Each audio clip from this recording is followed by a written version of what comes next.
Like their counterparts in other professional sports, NHL head coaches experience a lot of stress during the season.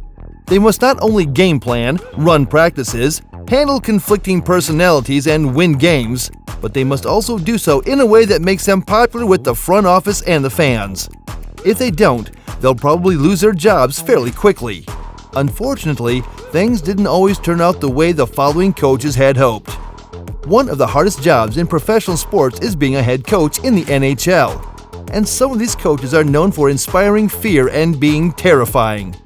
Some coaches scream and yell at their players. Others have media encounters that add to the legend surrounding the team, and others intimidate their players. Here are the most dreadful coaches in NHL history, some of whom have been successful and some of whom haven't. Marc Crawford. Several former athletes have come forward with allegations of abuse under Crawford. Harold Druken, Sean Avery, Brent Sopel, Aaron Miller, and Patrick O'Sullivan as of December 2019. They asserted that Crawford singled out particular players and was unable to work with younger players. They claimed he frequently used foul language and frequently lost control. On May 22, 1997, during the fourth game of the Western Conference Final between the Colorado Avalanche of Marc Crawford and the Detroit Red Wings of Scotty Bowman, Crawford lost his cool after learning that his team was losing 6-0 and attempted to attack Bowman by scaling the glass separating the two benches while yelling and yelling. Crawford later admitted, "I embarrassed the league and, more importantly, I embarrassed my team," after the incident subsided. "And I apologize for that. You cannot possibly justify something like that. Attempting it is incorrect. I was mistaken." Bowman said, "I knew your father much before you did, and I don't think he'd be too proud of what you're doing right now," which hurt Crawford. Mike Keenan. Due to his career-long history of being fired or resigned from NHL head coaching positions, Mike Keenan's coaching CV is rife with controversy. The majority, if not all of the time, Keenan's inability to connect with his players or front office was the driving factor behind the decision to leave the team. After all, he didn't earn the moniker Iron Mike because he likes to lift weights in his free time. Instead, it was his second job. To his credit, Keenan has never changed who he is because of what other people think of him, despite the fact that his stubbornness has made him fairly difficult to get along with. Ken Hitchcock. Ken Hitchcock, the head coach of the Dallas Stars, is well known for his team's outstanding performance, but he can be difficult for players to like. Hitchcock's strict leadership style works well when managing a team, but it frequently irritates his players. After the Stars had a lackluster start to the season following their appearance in the playoffs the season before, his time with the team came to an end in the 2001-2002 campaign. The tension between the team's players and management was the aspect of his departure that was the most revealing.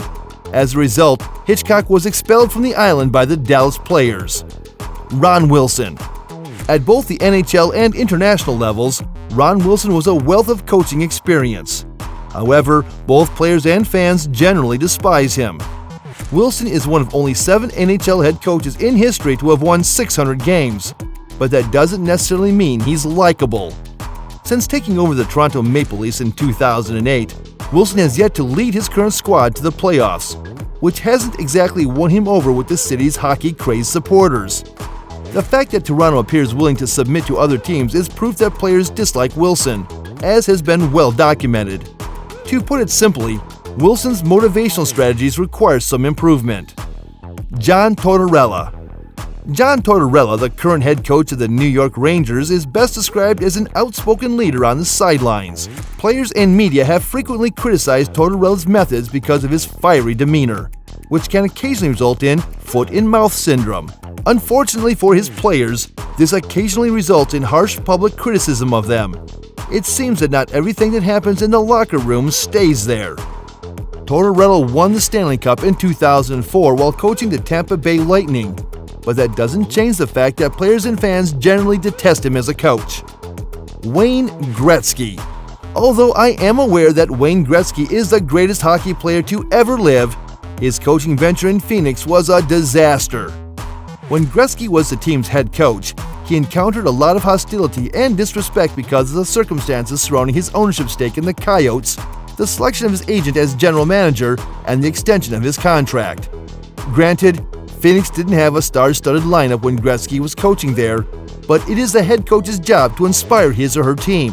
The situation with Gretzky was doomed to failure once the team's financial stability was brought into the picture. Scotty Bowman. Scotty Bowman is regarded as one of the best head coaches in any significant professional sport, having won a record 9 Stanley Cups as a head coach. So why is he one of the most despised coaches in the NHL? Because he is the best, that's why. Being the best in a particular sport has its drawbacks, as the New York Yankees will attest. Specifically, everyone in the league starts to despise you as a result of your success. Despite his stern demeanor behind the bench, Bowman is beloved by the Detroit Red Wings supporters. After all, he led the Wings to 3 Stanley Cup victories in 6 years during that time. Even if you can't quite put your finger on it, Bowman is probably someone you despise if you don't support Detroit. Bryan Trottier. Despite the fact that Bryan Trottier is regarded as one of the greatest Islanders playing in history, some Islanders supporters grew hostile toward him when he agreed to become the Rangers head coach in 2002. Additionally, it didn't take long for Rangers supporters to join Islanders supporters in opposing Trottier as their new coach. Trottier was fired from his position after just 54 games, so it appears that the dislike for him wasn't just among fans. Wolf Stansson, aka the Dentist. Even though I am aware that Wolf Stansson was not an NHL head coach, or even a real person, he deserves a place on any list of hockey's most hated characters. Wolf Stansson was also known as the Dentist during his fictional playing career. In the film D2, The Mighty Ducks, Stansson served as the head coach for Iceland during the Junior Goodwill Games. Although he may be a fictional coach, this list included him because of his demeanor on the bench and in the arena. As the Icelandic coach, Stansson frequently approved unethical behavior, even going so far as to demonstrate to his team what it meant to achieve a victory at any cost. Stansson played the role of villain in the film as well as in the hearts of children watching D2 all over the world with his egregious slash to Ducks coach Gordon Bombay's knee during a pickup game of 3-bar. At 3:17 of the above clip, you must concede that the Dentist should be listed among the coaches who are most hated. Everyone has experienced working for a boss with whom they completely disagree. When it comes to their head coaches, NHL players are similar to other athletes.